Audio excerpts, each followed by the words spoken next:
Une femme noire, modeste et discrète, se tenait devant la porte d'une concession de voitures de luxe dans le centre de Paris. Le soleil de l'après-midi frappait les vitrines du showroom, et les voitures de sport exposées semblaient lui faire de l'œil. Elle s'était préparée pour ce moment. Après des années de travail acharné, de privation et de sacrifice, elle était enfin prête à se faire plaisir. Une nouvelle voiture. Une voiture qui marquerait la fin de ses luttes quotidiennes et le début d'une nouvelle vie. Elle entra dans le showroom avec confiance, mais tout changea dès qu'elle franchit le seuil. Les regards des employés se braquèrent sur elle. Léa, qui portait une robe simple mais élégante, sentit immédiatement la froideur dans l'air. Elle se dirigea vers une Audi sportive qui lui plaisait et s'arrêta pour l'admirer. Ses yeux brillaient d'admiration, mais un étrange malaise s'installa. Elle savait que l'apparence des gens était parfois tout ce qui comptait dans ce genre d'endroit, et aujourd'hui, elle n'avait pas l'air d'une cliente ordinaire. Un vendeur au visage fermé s'approcha d'elle, les bras croisés, un sourire prétentieux aux lèvres. « Je peux vous aider ? Vous voulez peut-être regarder une autre voiture ? Celle-ci dépasse probablement votre budget, dit-il sur un ton condescendant, presque moqueur. Elle le regarda, abasourdie. Elle n'avait jamais été confrontée à un tel jugement ouvert, mais elle savait qu'elle ne pouvait pas se laisser abattre. « Je suis intéressée par celle-ci, l'Audi, répondit-elle calmement. J'ai bien l'intention de l'acheter. Le vendeur émit un rire forcé. L'achat ? Voyons cela.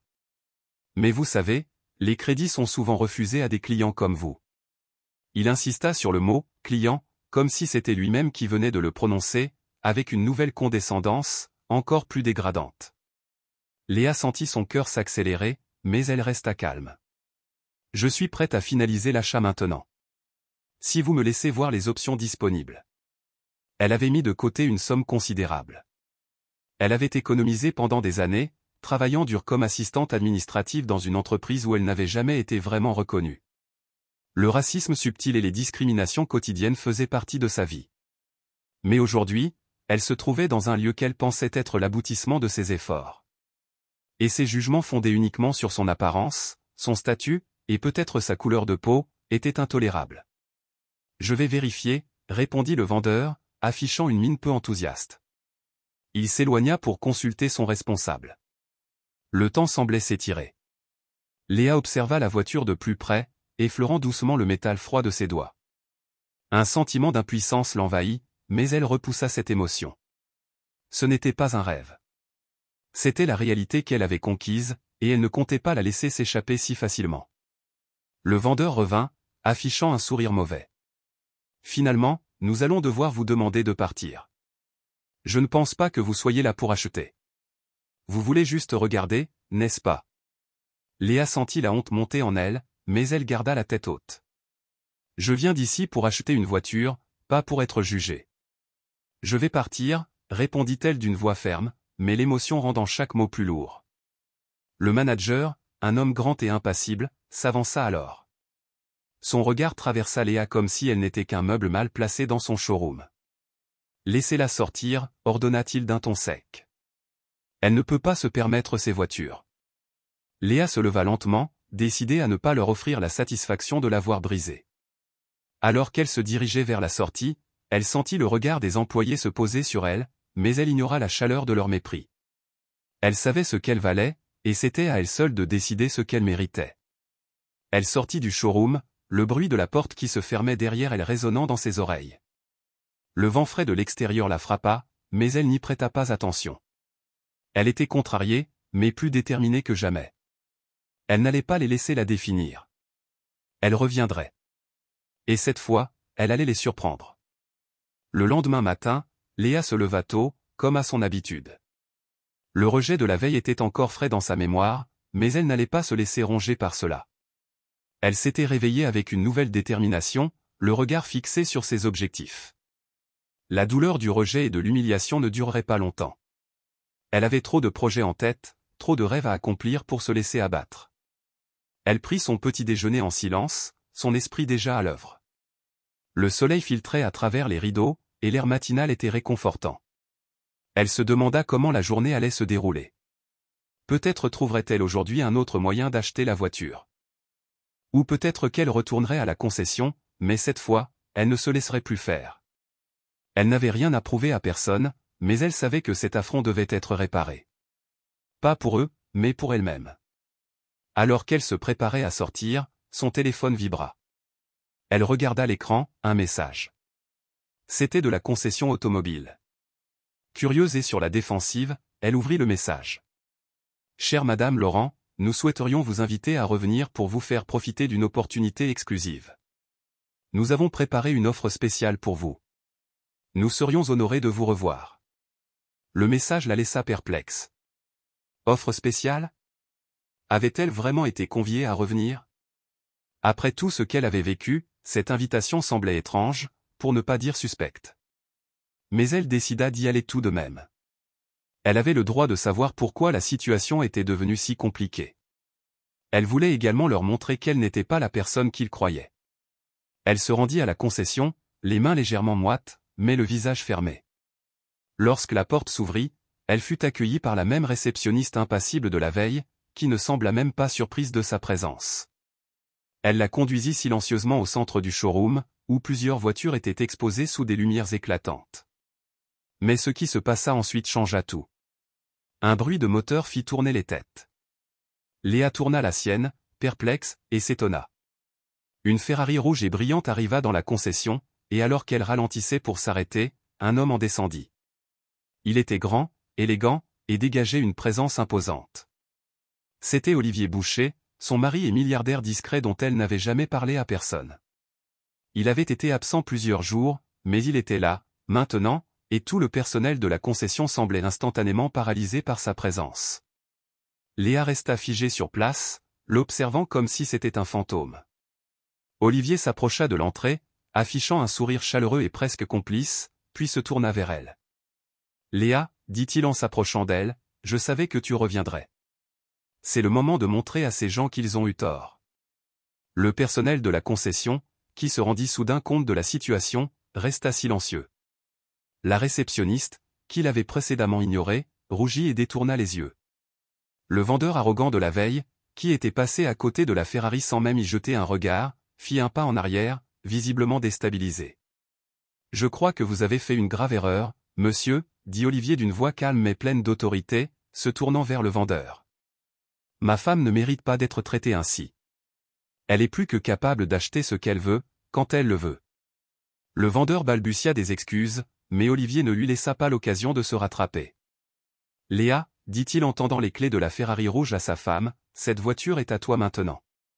Hier, ils ont mal jugé ta valeur, et aujourd'hui, je veux qu'ils comprennent leur erreur. » Léa, les mains légèrement tremblantes, prit les clés.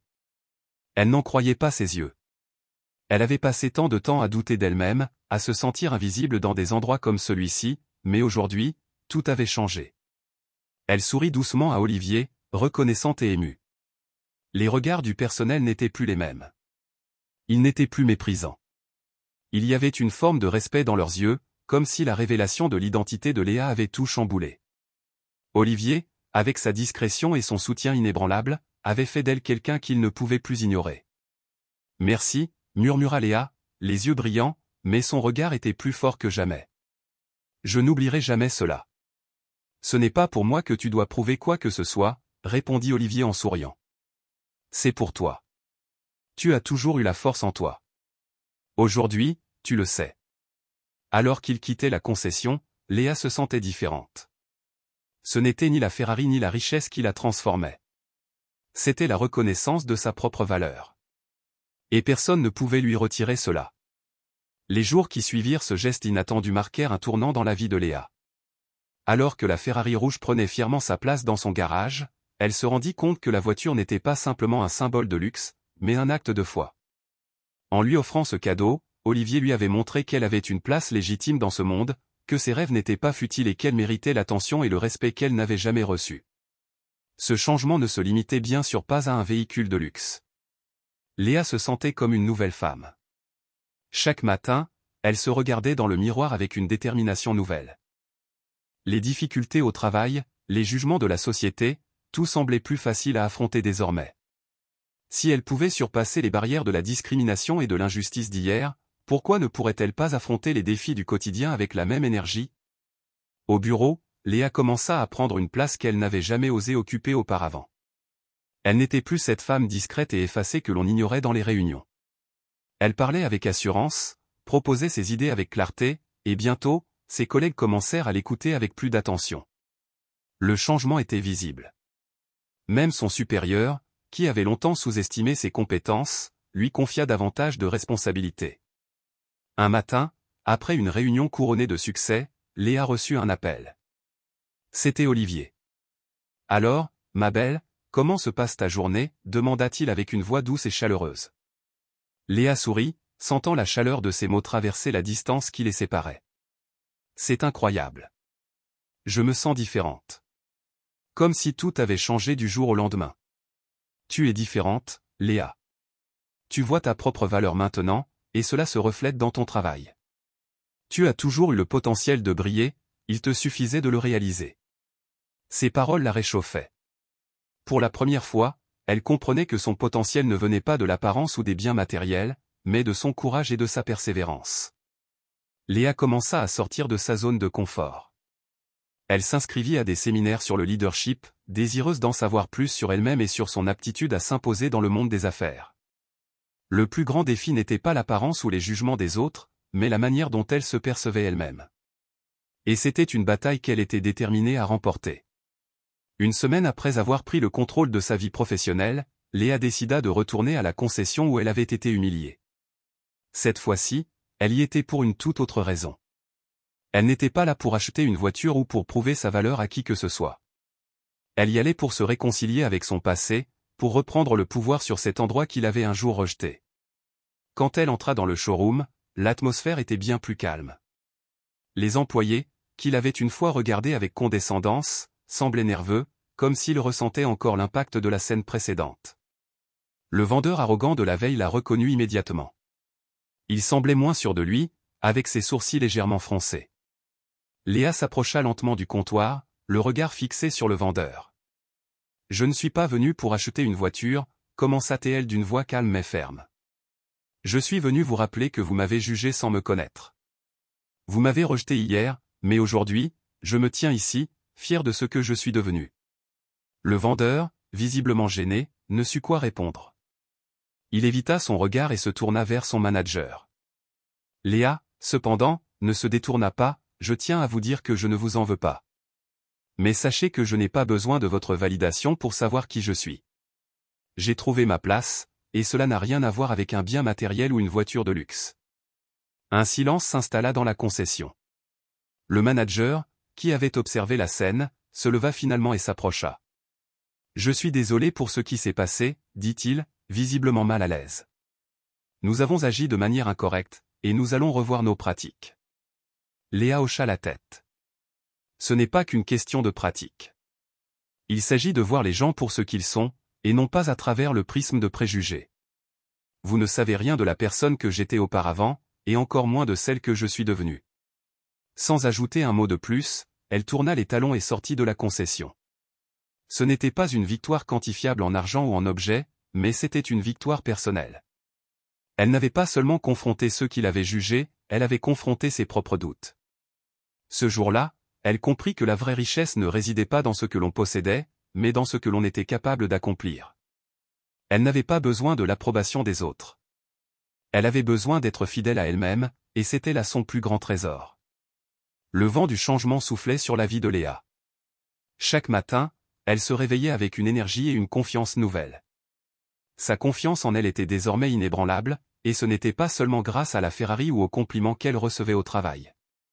Non, ce qui avait changé, c'était sa manière de se percevoir. Elle avait cessé de se limiter à l'image que les autres voulaient qu'elle renvoie. Elle était Léa, une femme de valeur, une femme capable d'aller loin sans l'approbation de quiconque. Cependant, il lui restait encore des étapes à franchir. Léa savait qu'il ne suffisait pas de réussir dans sa vie professionnelle ou de posséder des biens matériels pour être véritablement épanouie. Ce qui lui manquait, c'était une véritable connexion avec elle-même et avec ses proches. Elle avait pris la décision de réconcilier son passé avec son présent. Un soir, après une longue journée de travail, Léa se retrouva sur le canapé de son appartement, un livre à la main, mais son esprit vagabondait ailleurs. Elle repensait à Olivier, son mari, et à l'impact qu'il avait eu sur sa vie. C'était un homme mystérieux et silencieux, qu'il avait toujours soutenu sans jamais chercher à imposer son pouvoir. Il ne l'avait pas sauvé, il l'avait juste vu, et cette simple action avait tout changé. Mais Léa savait qu'elle devait faire un pas vers lui. Leur relation avait toujours été basée sur une compréhension silencieuse, mais cette fois-ci, elle voulait aller plus loin. Elle voulait ouvrir son cœur, lui montrer qu'elle pouvait être un pilier dans leur couple, et pas seulement la femme qui l'attendait chaque soir. Elle décida donc de préparer un dîner spécial pour eux deux. Un dîner qui ne serait pas centré sur leur réussite ou leurs affaires, mais sur leur connexion humaine et leur complicité. Ce dîner devait être un moment intime, un moyen de renforcer leur lien. Le soir venu, Léa avait tout préparé, des bougies, une table élégante, des plats qu'elle avait pris soin de cuisiner elle-même, un contraste agréable avec la vie luxueuse qu'elle menait désormais. Quand Olivier arriva chez eux, il sourit en découvrant l'ambiance, surpris par l'effort qu'elle avait consenti pour cette soirée. « Tu n'avais pas besoin de faire tout ça, Léa, dit-il en souriant, le regard de la jeune femme se perdant dans le sien. « Je sais, répondit-elle en le regardant droit dans les yeux. Mais ce soir, je veux juste que ce soit nous deux. Pas d'affaires, pas de voiture de luxe, juste toi et moi. » Ils s'assirent à table et un silence confortable s'installa entre eux. Léa, qui avait toujours eu peur de montrer ses vulnérabilités, se sentait enfin prête à être elle-même. C'était le moment parfait pour lui parler de ses aspirations, de ses rêves et de ce qu'elle attendait d'eux en tant que couple. « Je veux être plus qu'une femme à tes côtés, Olivier. Je veux être celle qui t'inspire autant que tu m'inspires, dit-elle, sa voix à la fois tremblante et forte. Olivier la regarda, touché par ces mots. Il posa ses mains sur celles de Léa et lui répondit, « Tu n'as jamais été simplement celle à mes côtés. Tu as toujours été mon égale, et même plus. Mais je sais que tu cherches à t'affirmer encore plus, et je veux être là pour t'aider. Je crois en toi, Léa. Je veux t'aider à devenir la femme que tu veux être. » Les mots d'Olivier réchauffèrent son cœur. Les mots d'Olivier réchauffèrent son cœur. Il ne cherchait pas à lui donner des ordres, il cherchait simplement à l'encourager à s'épanouir. Léa comprit alors qu'elle n'avait plus besoin de validation extérieure. Tout ce dont elle avait besoin, c'était de se fier à son instinct et de continuer à avancer, pour elle-même et non pour les autres. Le reste de la soirée se passa dans la douceur de leurs échanges, et alors qu'ils se retrouvaient sous les étoiles, Léa se sentit plus forte que jamais. Elle avait accepté son passé, elle avait forgé son avenir, et maintenant, elle était prête à vivre pleinement sa vie selon ses propres conditions. Le lendemain, au travail, elle se sentit plus sûre d'elle. Elle s'adressa à ses collègues avec assurance et proposa de nouvelles idées. Pour la première fois, ses suggestions furent écoutées et elle se rendit compte que sa transformation n'était que le début. Léa avait gagné le respect non seulement des autres, mais aussi le sien. Elle savait qu'elle n'avait pas besoin d'une Ferrari ou d'1 million de dollars pour s'accomplir. Ce dont elle avait besoin, c'était de croire en elle et d'agir en conséquence. Les semaines passèrent, et Léa continua de se forger une place dans sa propre vie. Sa confiance en elle n'avait cessé de croître, tout comme sa capacité à naviguer dans un monde qui ne l'avait pas toujours accueillie à bras ouverts. Elle était désormais plus assurée, plus calme et plus déterminée que jamais. Mais il lui manquait encore quelque chose, un fil qu'elle n'avait pas encore tiré. Elle savait qu'elle devait affronter son passé. Elle ne pouvait pas continuer à avancer sans régler certains aspects de son histoire. Elle se souvenait des moments difficiles, des petites humiliations quotidiennes qu'elle avait subies en tant que femme noire dans un environnement où l'apparence physique était souvent jugée avant les compétences. Mais au fond d'elle-même, elle savait qu'elle devait accepter que ce passé faisait partie d'elle, qu'il ne pouvait plus la définir, mais qu'il devait être compris et laissé derrière elle. Un matin, après un appel professionnel important, Léa prit une décision audacieuse, elle retournerait à la concession de voitures. Ce n'était pas pour s'affirmer à nouveau ou pour les affronter. Non, cette fois, elle y allait pour les regarder différemment, pour se rappeler qu'elle n'était plus la personne qu'ils avaient rejetée. Elle voulait s'approprier cet espace pour elle-même, non pas pour prouver sa valeur aux autres, mais pour confirmer sa propre transformation. Elle arriva à la concession en début d'après-midi. Elle n'était pas nerveuse, bien au contraire. Elle se sentait calme, presque détachée. Elle savait ce qu'elle avait accompli, et rien ni personne ne pourrait lui ôter cela. Lorsqu'elle entra dans le showroom, les employés la remarquèrent immédiatement. Les regards qu'il avait jugés la veille semblaient aujourd'hui hésiter. Le vendeur qu'elle avait rencontré la première fois la repéra aussitôt. « Madame Laurent » dit-il en s'approchant d'elle, sa voix plus respectueuse, bien qu'encore empreinte de gêne. Je tiens à m'excuser pour ce qui s'est passé. Nous avons manqué de professionnalisme. Je ne pensais pas. Il s'arrêta en voyant le calme dans le regard de Léa. Elle le coupa doucement. Il n'y a pas de mal. Je suis là pour une raison plus importante. Le vendeur sembla hésiter, mais se contenta de l'écouter. Léa se tourna vers les voitures exposées, observant la Ferrari rouge qu'elle avait reçue. Les pièces métalliques étincelaient sous la lumière, et elle sentit une légère satisfaction en la regardant, non pas pour la voiture elle-même, mais pour ce qu'elle représentait. Elle avait traversé des épreuves, mais maintenant, elle pouvait les regarder avec un sentiment de fierté, plutôt que de honte. Je ne suis pas venu ici pour me venger ni même pour raviver ce qui s'est passé. Je suis venu pour montrer à quel point la situation d'hier ne me définit plus. Vous m'avez jugé hier, mais aujourd'hui, je me tiens ici, en toute dignité. Léa se tourna lentement vers le vendeur, le regard plein de calme et de résolution. Et je vous remercie de reconnaître vos erreurs. Mais sachez que tout cela m'a permis de découvrir une force insoupçonnée. Le vendeur, pris au dépourvu, baissa les yeux, reconnaissant la profondeur de ses paroles. Le manager, qui était arrivé pour vérifier la situation, la regarda avec un respect inattendu. Il savait qu'il ne pouvait pas la considérer comme une simple cliente. Il ne pouvait pas ignorer cette femme. Cette fois, il s'inclina légèrement devant elle. « Je vous présente mes excuses, madame. Nous avons échoué hier. Nous reconnaissons notre erreur aujourd'hui. » Les mois passèrent, et Léa Laurent continua de se réinventer chaque jour. L'ancienne Léa, celle qui doutait d'elle-même et se laissait définir par les opinions des autres, n'était plus qu'un souvenir. Elle s'était transformée en une femme forte et déterminée, mais surtout, consciente de sa valeur. Cependant, une question restait au fond d'elle, quel était son véritable objectif à présent? Où allait-elle? Olivier, toujours à ses côtés, avait joué un rôle essentiel dans cette transformation. Mais plus que tout, il lui avait montré que le véritable pouvoir ne venait pas de l'argent ou du statut, mais de la capacité à être fidèle à soi-même. La Ferrari n'était qu'un symbole de tout ce qu'elle avait accompli, le vrai changement résidait dans sa façon de se voir et de voir le monde. Un soir, alors qu'elle était chez elle en train de préparer un dossier pour une réunion importante, Olivier l'appela. Il semblait avoir une annonce importante à faire. « Je t'ai parlé de ce projet d'expansion internationale que j'envisage, commença-t-il d'une voix calme. Je pense qu'il est temps de franchir une nouvelle étape, et je veux que tu sois à mes côtés pour le diriger. » Léa écouta attentivement, un sourire naissant sur ses lèvres. Ce n'était pas simplement une question d'accepter une offre professionnelle, c'était une opportunité de continuer à grandir, d'ouvrir une nouvelle porte qui lui permettrait de se prouver à elle-même qu'elle pouvait encore atteindre tout ce qu'elle désirait. « Je suis prête, répondit-elle, la voix pleine de confiance. Mais cette fois, je le ferai à ma manière. Ce projet ne se limite pas à une simple expansion d'entreprise. C'est aussi une chance pour moi de montrer ce que je peux accomplir. » Ils parlèrent pendant une heure afin de définir les grandes lignes du projet. Olivier la soutenait dans ses ambitions, mais ce qui comptait le plus pour Léa, c'était qu'il croyait en elle, non pas seulement en tant que femme, mais en tant qu'individu capable de briller de sa propre lumière. Le lendemain matin, Léa se rendit au travail avec une énergie nouvelle. Elle avait rédigé une proposition pour le développement du projet et avait hâte d'exposer ses idées innovantes.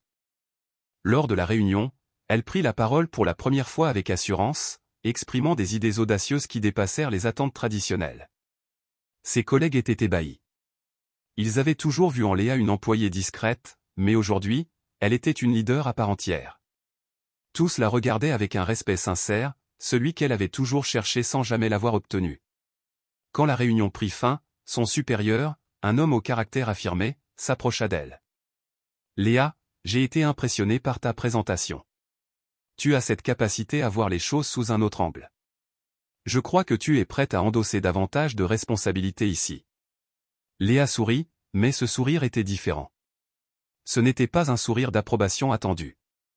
C'était un sourire d'autonomie, de reconnaissance envers elle-même. Elle avait cessé de chercher à obtenir l'approbation de ceux qui l'avaient toujours jugée et avait pris la place qui lui revenait. Ce jour-là, elle prit une décision. Le projet d'expansion n'était pas la seule chose qu'elle voulait mener à bien. Elle avait le pouvoir de créer son propre chemin, de façonner sa vie selon ses propres termes, sans être prisonnière des attentes ou des jugements des autres. La vraie liberté, elle le savait maintenant, résidait dans le fait de vivre selon ses propres règles. Ce soir-là, une fois rentrée chez elle, elle se sentit plus légère que jamais. Elle s'assit à la table avec Olivier et, pendant qu'il mangeait, elle lui annonça « Je veux créer quelque chose qui m'appartienne. Quelque chose qui m'appartienne. Pas seulement dans le monde des affaires, mais aussi dans la vie en général. Je veux que ce projet, cette entreprise, soit le reflet de ce que je suis devenu. » Olivier, touché par sa décision, posa sa main sur la sienne. « Je crois en toi, Léa. Je serai là à chaque étape de ce chemin. Mais souviens-toi toujours que l'argent et les biens ne définissent pas notre valeur. C'est ce que nous faisons avec notre vie, les choix que nous faisons chaque jour. » Ce soir-là, Léa comprit enfin que la vraie richesse résidait non pas dans ce que l'on possédait, mais dans ce que l'on était capable de créer et d'accomplir. Elle avait trouvé sa voie, et rien ne pourrait jamais lui retirer cette certitude. Elle avait le pouvoir de bâtir sa vie selon ses propres règles, en toute liberté.